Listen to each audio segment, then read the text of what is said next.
जाता है। और करा चमत्कार दिखाना ये बहुत छोटी चीज़ है, और चमत्कार दिखाने से अहंकार आ जाता है, और करा कराया सब गया जब आया अहंकार। इसलिए चमत्कार दिखाने से जो आध्यात्मिक शक्ति होती है वो क्षीण हो जाती है, और जब सम्मान बढ़ता है तो तरह तरह की विकृतियाँ मनुष्य के अंदर जो चमत्कार दिखाने वाला है आ जाती हैं, कि जिसकी वजह से समाज भी बदनाम होता है और उनके आध्यात्मिक विकास में भी बाधा आती है।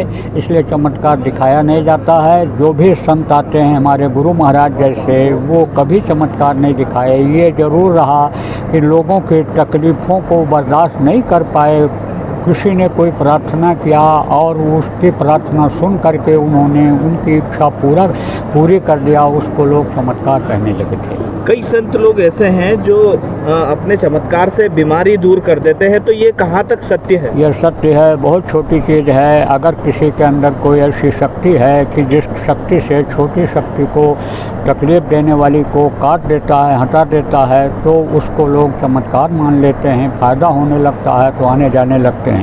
लेकिन कुछ सुख ऐसे होते हैं, तकलीफ यानी समझो आराम ऐसा होता है जो परमानेंट हो जाता है, कुछ टेम्परेरी होता है, टेम्परेरी इससे आराम मिलता है। परमानेंट सुख और शांति लोगों को जल्दी नहीं मिल पाती है जब तक उसका आध्यात्मिक विकास नहीं होता है। ये जीवात्मा ऊपरी लोकों में नहीं जाते कर रहे हैं अभी पांडालों में, तो क्या सत्य है? देखिए, जन्मते जाते शूद्रा, हिंदू धर्म में ही लिखा हुआ है, संस्कारा रुजुचते वेद पाठी भवेत विप्रा यानी ब्रह्म जाना स ब्राह्मणा।